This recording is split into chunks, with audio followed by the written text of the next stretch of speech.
भगवान कहने लगे, नावासौ वेदम संहारम प्राणबध उपस्थिते ब्रह्मास्त्रम मात्रम उपस्थिते। भगवान तुरंत अंगुष्ठ रूप बनाए, एक अंगूठे मात्र का अपना शरीर बनाए, माता के गर्भ में प्रविष्ट हुए और ब्रह्मास्त्र से पहले पहुंच करके महाराज परीक्षित के गर्भस्थ शिशु के पूरे शरीर को परिता रक्षिता, परिता माने चारों तरफ से, रक्षिता माने रक्षा कर दिया। अब जब नारायण का कवच बन गया तो ब्रह्मास्त्र कुछ कर नहीं सका और परिक्रमा करके वापस चला जाता है। परिता रक्षिता, चारों तरफ से रक्षा करने के कारण गर्भ में परीक्षित जी की भगवान ने परिक्रमा किया। इसलिए भगवान के परम वैष्णव भक्त महाराज परीक्षित जी प्रथम भागवत कथा के श्रोता बनते हैं और परिता रक्षिता, चारों तरफ से रक्षा के कारण उनका नाम परीक्षित पड़ता है। एक बार प्रेम से बोलो परीक्षित महाराज की जय हो। और इधर अर्जुन जी अश्वत्थामा को पकड़ करके लेकर के आए, क्योंकि उन्होंने प्रतिज्ञा किया था कि मैं तुम्हारे सामने मारूंगा। और जब लेकर के आए तो माता होती है, द्रौपदी को बड़ा दुख हुआ और रोने लगी। काहे पार्थ मारोदी जननी गौतमी यथा यथा अहम मृत वत्साया प्रारोदि भी अश्रुम की यथा।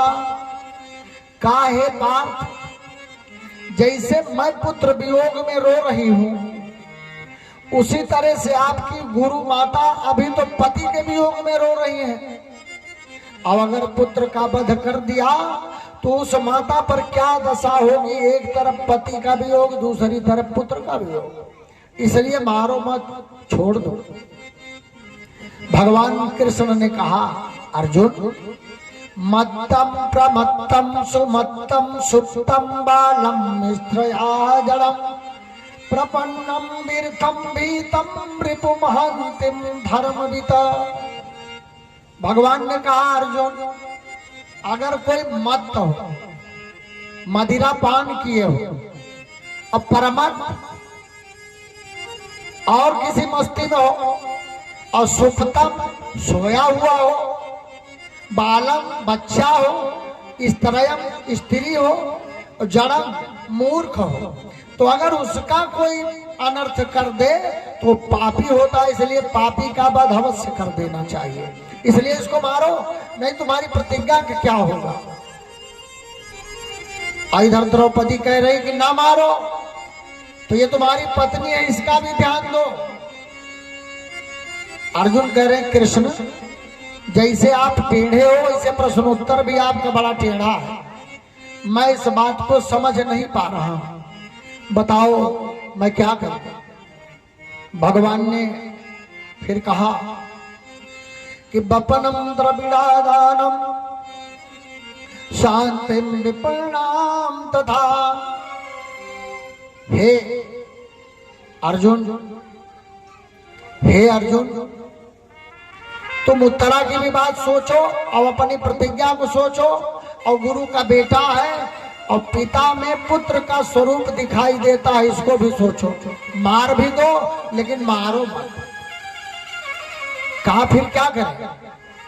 कहा अगर सभा में किसी को अपमानित कर दिया जाए, किसी के सुंदर शरीर को कुरूप कर दिया जाए, किसी की अवहेलना कर दी जाए, तो यह भी मृत्यु दंड के समान होती है। कहा ठीक है। तो बस उसके माथे की मणि को भगवान कृष्ण के कथनानुसार निकाल करके कुरूप कर दिया और भगवान हंसने लगे। कहा अर्जुन सर्वान धर्मान परित्यज्य माम शरणं गच्छ। सभी धर्मों को छोड़ करके मेरी शरण में आ जाओ। अब बताओ तुम क्या चाहते। अर्जुन ने कहा प्रभु मैं आपके हर योग को, हर क्षेम को जान गया। इस संसार में आपकी कृपा के बिना एक भी कण नहीं है। भगवान गए माता कुंती की तरफ, कहा बुआ मैं विदा चाहता हूं, जो चाहो मांग लो। काहे सर्वज्ञेश्वर, विदा चाहो या न चाहो, मुझे केवल एक चीज दे दो, मेरे जीवन से कभी दुख दूर ना हो। कहा ठीक है। कहा इसका मतलब, कहा जब दुख दूर नहीं होगा तो जब हमारे ऊपर दुख आएगा तो मैं आपको मनाऊंगी, अब आप मेरे ऊपर आकर के कृपा करोगे, दर्शन होगा। तो इस प्रकार भागवत कथा के श्रोता महाराज परीक्षित का जन्म होता है। एक बार प्रेम से बोलो परीक्षित जी महाराज की जय हो। और भागवत कथा सुनाने वाले सुखदेव जी महाराज निश्चित रूप से एक बार किशोरी थी, गोलोक धाम में किशोरी जी थी और उनके लीला सुख थे एक तोता। और किशोरी का स्वरूप भगवान शिव पुराण में लिखा गया है। राधिका जी के विषय में थोड़ा सा जाने आप। अर्धा राधा, शरीर का आधा अंग भगवान शिव के। एक बार भगवान शिव ने भगवान नारायण को मोहिनी रूप में देखा था, ये सारे लोग जानते हैं। तो नारायण ने भगवान शिव से कहा कि प्रभु, जितने पल हम आपके साथ मोहिनी रूप में, स्त्री रूप में थे, उतने वर्षों तक आपको स्त्री रूप में मेरे साथ लीला करनी होगी। कहा ठीक है, लेकिन विवाह नहीं करेंगे। तो भगवान का 16,108 विवाह होता है, लेकिन राधिका के विवाह का किसी पुराण में कोई वर्णन नहीं है। और लीला पूरी किया तो ये राधिका भगवान के शिव के शरीर से वो पुंज निकला और तपरत था, तपस्या में लगा हुआ था। तो ये लीला सुख थे। जब भगवान के जन्म का समय आया तो राधिका जी ने उस लीला सुख से कहा कि मैं भगवान की लीला में चल करके सहभागिता करूंगी। तो सुख रोने लगा।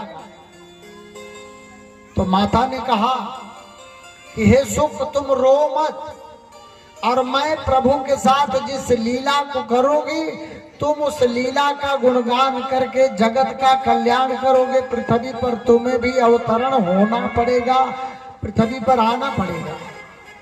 अब लीला सुख संतुष्ट हुआ। भगवान की इच्छा, एक दिन नारद जी महाराज श्री नारायण का स्मरण करते करते भजमन नारायण नारायण नारायण, भजमन नारायण नारायण नारायण,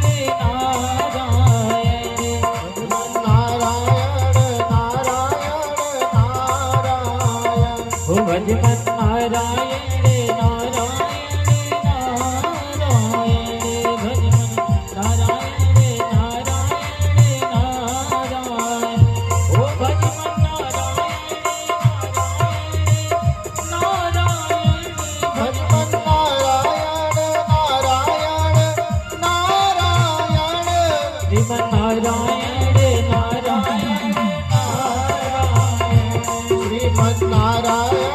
नारायण नारायण,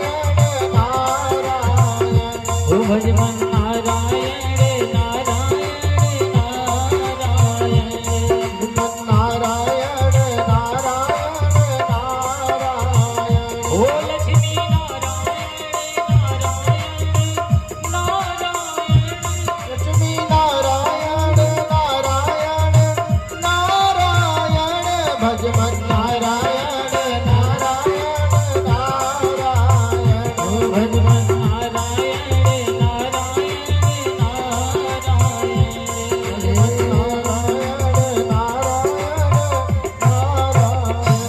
बार प्रेम से बोलो नारद भगवान की। भगवान नारद नारायण का स्मरण करते करते भगवान शिव के उस कैलाशपुरी में पहुंच गए। वहां पहुंचे तो सीधा माता पार्वती के पास पहुंच गए, प्रणाम किया और कहा मैया अब मैं चलूं। माता पार्वती ने कहा क्यों? वत्स पुत्र ऋषिवर नारद आपके हमारे कई संबंध है, बैठो कुछ जलपान करो, अतिथि हैं आए हैं, कुछ मान सम्मान हो जाए तब जाओ। नारद जी ने कहा नहीं मैया, आजकल मैं लोगों के यहाँ परिवार वालों के यहाँ तो जाना ही छोड़ दिया हूँ। कहा क्यों? कहा सब लोग हमको कहते नारद जहाँ जाते इधर उधर करके लड़ा देते हैं, तो हम जब जाएंगे नहीं तो झगड़े नहीं होगा। माता जी हंसी और कहा हे नारद मेरे घर में ऐसा कुछ है नहीं, मेरे प्रभु जितने समय बैठ करके तपस्या भी करते हैं हमको बताते हैं, हम एक दूसरे के मन की गति को जानते हैं। नारद कहें बस मैया यही तो तेरा अहंकार बोल गया, अब अभी मैं पूछ लूंगा तो बस खटपट। माता जी फिर हंसी कहा नारद यहाँ तुम्हारी कुछ चलने वाली नहीं है, ये तिकड़ी मत बताओ। लेकिन भैया नारद का मतलब है रद्द ना हो जिनकी बातें उसे नारद कहते हैं। नारद जहाँ पहुंचे कुछ न कुछ हो जाए तभी समझो नारद आए थे। वो द्वापर त्रेता सतयुग के नारद, आवाज के नारद, एक कलयुगी नारद किसी गांव में घूम रहे थे। लोग कहीं बाबा कहीं ना कहीं इनके घर में दुए पराने हैं, आज तक झगड़ा नहीं देखा, हम सही बुढ़ापा आएगा, कहीं खाली हाल चाल ले ली बस, बाकी तू सोई देखो कहीं ठीक।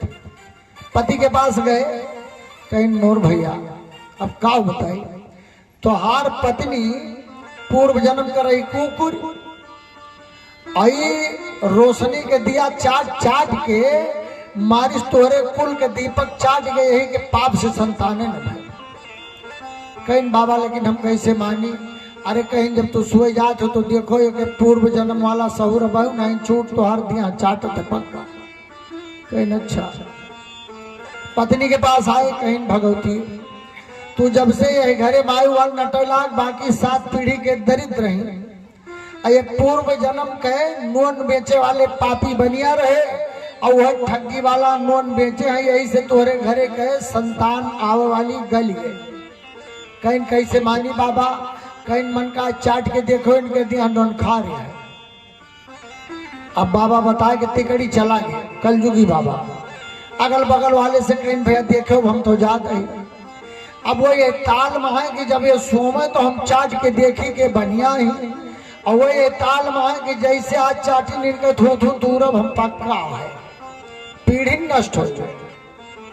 अब जैसे थोड़ी रात बीती समझी ने सोए गए, वो जागत रहे, लप से निकाल के जीव जैसे पखुड़ा पर धरी बस उठाई जूता तर तर तर तर शुरू कहा तय कुकुर व कहा तय मन बेचना बनिया।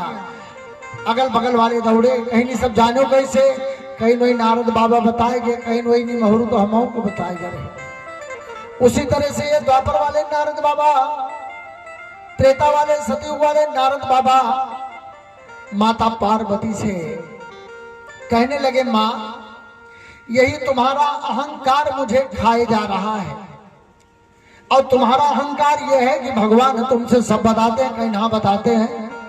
कहा अच्छा सब पता है? कहा पता है। तो कहा बताओ भगवान भोलेनाथ अपने गले में जो खोपड़ी की माला पहने हैं किसकी है? माता सती समझ गई कहीं नहीं। कभी कभी कोई चीज नहीं कोई बताता, सब बात थोड़ी बताता, ये कोई बताने वाली बात है। अरे कहीं फिर तुमको पता तो होना चाहिए, बताओ खोपड़ी किसकी है? माता सती कहीं ना अब बात समझ में आई, इसको तो आज तक नहीं बताया, कहीं बताएंगे भी नहीं। कहा मैं पूछ के रहूंगी, कहीं बता नहीं सकते, कहीं बताएंगे कैसे? अब उपाय इसका भी बता दो। नारद बाबा कहे जब वो आवे तो आप उनका सम्मान करते हैं, कहीं ना कहीं जलपान देते हैं, कहीं ना आरती करते हैं, कहीं ना कहीं बिल्कुल विपरीत हो जाना। वो तुम्हारी तरफ जाए तो मुंह विपरीत कर लेना, और जब तुमसे प्रेम से बोले तो बड़ी तेजी से गुस्सा करना, और 3 तिरबाचा करवा लेना। जब वो हाँ करेंगे तब पूछना, तब बताएंगे। माता जी ने कहा ठीक है। नारद बाबा वहां से फिर निकल पड़े। रास्ते में भगवान शिव जी मिले। नारद जी नारायण नारायण नारायण। भगवान भोलेनाथ बोले नारद जी कहा बाबा, कहा आश्रम पे चलो थोड़ी देर बैठते हैं, कुछ सत्संग हो जाए। कहे नहीं महाराज, तो अपने आश्रम पे जाओ, हम सत्संग का आह्वानों के फल लियो। शंकर जी समझ गए कि कुछ 2-4 बोल्ट टाइट कर दे। और जब बाबा भोले घर पहुंचे तो माता पार्वती रोज दौड़ करके प्रसन्नता के साथ मिलती थी। तो जब भगवान भोलेनाथ अंदर प्रवेश किए तो माता पूरी तरह से गोप भवन की तरफ मुख विपरीत कर लिया। भगवान भोलेनाथ बोले देवी, माता जी और दूसरी तरफ घूम गई। देवी खिद्यताम इस खिन्नम, माता जी इतनी खिन्न है कि जब बोली भी तो ऐसे जैसे कि भगवान शिव का चरण हिल गया, कंपन होने लगा। भगवान शिव ने कहा देवी कुछ कारण तो बताओ। कहा कोई कारण नहीं बता सकती। कहा नहीं, बिना कारण अगर आप नहीं बताएंगे तो निवारण कहां से होगा, इसलिए बताओ। कहा पहले आप 3 त्रिबाचा करो, सौगंध लोगे, जो मैं पूछूंगी वह बताओगे। भगवान भोलेनाथ 3 बार हाथ में जल ले करके बताऊंगा बताऊंगा बताऊंगा कहे। माता ने कहा आप बताओ कि खोपड़ी अपने गले में जो डाले हो किसकी है।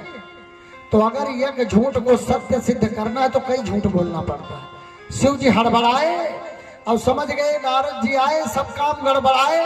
जल्दी में कहा देवी मैं तुमसे इतना प्रेम करता हूं कि जब तुम मरती हो तो तुम्हारे सिर को काट करके खोपड़ी पहन लेता हूं। माता जी कहीं अच्छा मैं मरती हूं। कहा आप मरती हो। कहा तुम क्यों नहीं मरते। कहा मैंने अमर कथा सुन ली इसलिए अमर हूं। कहने के बेईमानी और पता चल गए, आपने अमर कथा हमको सुनाई नहीं, हमसे बेईमानी किया, इसलिए नारद जी आज हमें ज्ञान करा गए। मेरा अहंकार टूट गया, मेरा भ्रम छूट गया। आज के बाद मैं कभी भी किसी से यह कह नहीं सकती कि हमारे और भगवान भोलेनाथ के बीच में कोई संदेह नहीं है। अब भगवान हड़बड़ाए और घबराए कि एक बार देवी के मन में संदेह हुआ तो प्राण से हाथ धोई, फिर वह आफत फाट पड़ी। वाह नारद क्या किया तुमने। कहा देवी कोई बात नहीं। माता ने कहा ये सब कोई बात नहीं, आप बताओ कि मैं मरूं और तुम मरो ना। अब आपने अमर कथा सुन ली, हमको नहीं सुनाया। भगवान ने कहा ठीक है अमर कथा आप भी सुन लो।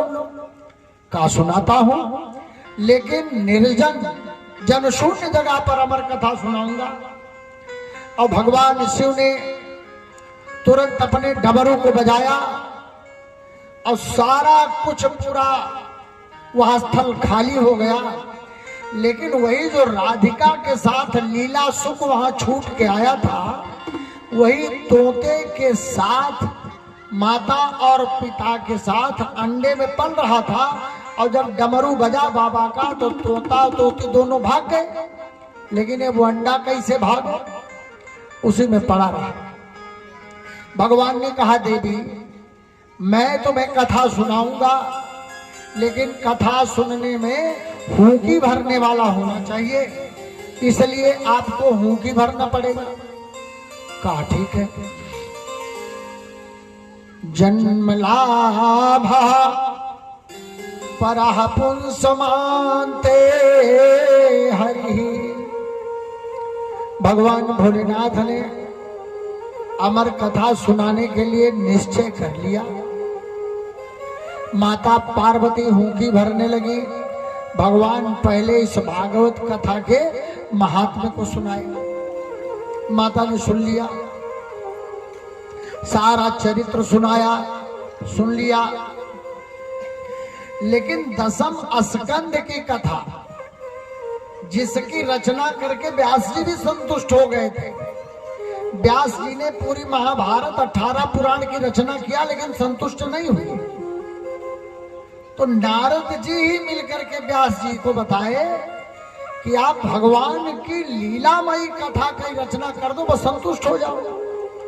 तो यही 10म स्कंद की कथा की रचना किया।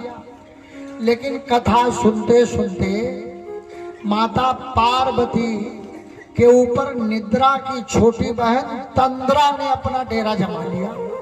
नींद आ गई, सुस्ती आई, फिर नींद आ गई, अब वो सो गई। तो तोता बड़ा पारखी होता है, तब तक अंडे से वह सुख बाहर निकल गया था। अब जब माता जी सो गई तो वह सुख हुंकी भरने लगा। हुंकी भरते भरते पूरी तरह से जब अमर कथा 10 स्कंद से 12 स्कंद तक हो गई तो माता सो गई थी।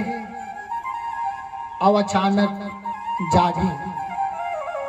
जागने के बाद कि तरु कोटर सुख सावक बैठो, निकल के फूट के अंडा, अमर कथा सब प्राप्त भई, अद्भुत बाणी प्रचंडा।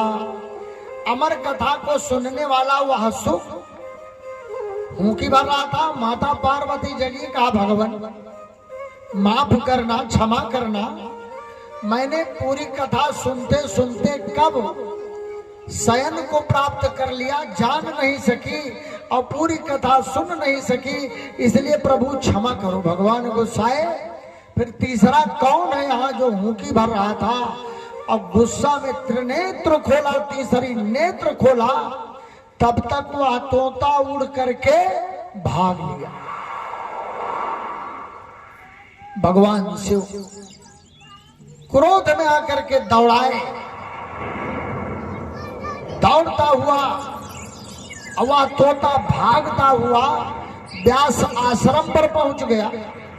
व्यास आश्रम पर पहुंचा तो व्यास की पत्नी जमाई ले रही थी और बस भागता हुआ उनके मुख से प्रवेश कर गया। उधर में प्रवेश किया और जब उधर में प्रवेश किया तब तक भोलेनाथ पहुंच गए। व्यास जी महाराज इनका धूप दीप नैवेद्य लेकर के दौड़े सम्मान करने के लिए। भगवान ने कहा रुको व्यास, तुम्हारी पत्नी के मुख के द्वारा गर्भ में प्रविष्ट किया जो चोर है मैं उसको मारूंगा। व्यास भगवान ने कहा प्रभु उसने क्या चुराया है? कहा इसने मेरी अमर कथा चुरा लिया। तो कहा भगवान अगर उसने आपकी अमर कथा चुरा लिया तो फिर आप उसे मार कहां सकते हैं? भगवान भोलेनाथ समझ गए कि नारद जी ने जो कुछ भी किया ये भगवान की कृपा से किया है और भगवान की इच्छा से ही हुआ है, लौट जाते हैं। सुख माता के गर्भ में 12 वर्षों तक पालित हुआ और जब 12 वर्ष बीत गया व्यास जी महाराज प्रार्थना करने लगे कि हे पुत्र अब तुम प्रकट हो जाओ, बाहर आ जाओ। सुखदेव जी ने कहा कि जब तक भगवान स्वयं आकर के मुझे इस गर्भ में दर्शन दे करके माया से मुक्त नहीं करेंगे तब तक मैं प्रकट होने वाला नहीं हूं। तो व्यास जी को भी कृष्ण द्वैपायन कहा जाता है। व्यास जी ने भगवान नारायण का स्मरण किया। नारायण अंगुष्ठ मात्र शरीर बनाए और माता के गर्भ में पल रहे सुखदेव जी महाराज के शरीर की परिक्रमा किया। चारों तरफ से उनके शरीर को अभिमंत्रित किया, चिन्हित किया और उसके बाद में कृपा करने के बाद सुखदेव जी प्रकट हुए। 12 वर्ष की अवस्था में नाल विमान के साथ उत्तर दिशा की तरफ प्रस्थान कर देते हैं। ऐसे सुखदेव जी महाराज कथा वक्ता बनते हैं। एक बार प्रेम से बोलो सुखदेव जी महाराज की जय हो। तो सबसे पहले ये भागवत कथा नारायण रूपी डाली से टपका और फिर ब्रह्मा रूपी डाली पर अटका। ब्रह्मा रूपी डाली से टपका तो नारद रूपी डाली पर अटका। नारद रूपी डाली से टपका तो व्यास रूपी डाली पर अटका और व्यास रूपी डाली से टपक करके सुखदेव रूपी डाली पर अटक करके महाराज परीक्षित को हेतु बना करके भागवत कथा से जन जन का कल्याण हो, इस प्रकार पृथ्वी पर इसका अवतरण हुआ। एक बार प्रेम से बोलो भागवत भगवान की। थोड़ा सा प्यारे विचार कीजिए। जिस समय तोता बड़ा पारखी होता है, अब अगर तोता किसी फल में चोंच मार दे तो बेहिचक आप उस फल को तोड़ के देखो तो बड़ा मीठा होता है। तो ये भागवत कथा रूपी जो फल है, इसमें सुखदेव रूपी पक्षी रूपी सुख ने अपनी चोंच मार करके इस भागवत कथा को इतनी मधुर कर दिया है कि लेस मात्र इसमें कोई कमी नहीं रह गई, ना कोई गुठली है, ना कोई छिलका है। और रसास्वादन करने से, भागवत कथा रूपी रसास्वादन करने से जन्म जन्मांतर के कलुषित पाप नष्ट हो जाते हैं, पाप के ताप नष्ट हो जाते हैं और जन्म जन्मांतर का कल्याण हो जाता है। इस प्रकार भागवत कथा रूपी निष्पत्ति होकर के संसार का कल्याण करने वाली बनी। और यही कारण है कि जब भगवान ने जिसकी परिक्रमा की, ऐसे श्रोता और वक्ता बने। तो हमारे यहाँ ये परिपाटी है कि जब भागवत कथा शुरू होती है तो भगवान के नाम से हम पहले अपने अंतःकरण का स्नान करवाते हैं, हृदय को पवित्र करते हैं और शरीर के अंगों की सार्थकता करते हैं। जैसे कान, जिन हरि कथा सुनी नहीं काना, श्रवण रंध अहि समाना। जिसने अपने कानों से भगवान की कथा नहीं सुनी तो समझ लीजिए कि उस सांप के बिल जैसी निरर्थक है। और जीवा जेहि नहीं करई राम गुण गाहा, जी सो दादुर जीव समाहा। अगर इस जीवा से राम का नाम न ले हम सब तो समझ लीजिए कि जीवा मेढक की है और टर टर करके समाप्त हो जाएगी। जीवन लीला कुछ भी बचने वाला नहीं है। इसलिए निश्चित रूप से नारायण इस जगत में दो बावत काम, देना मुट्ठी अन्न की, लेना भगवन का नाम। सीताराम सीताराम सीताराम, राधे श्याम राधे श्याम राधे श्याम। सीताराम सीताराम सीताराम, राधे श्याम राधे श्याम राधे श्याम। सीताराम सीताराम सीताराम, राधे श्याम राधे श्याम राधे श्याम। सीताराम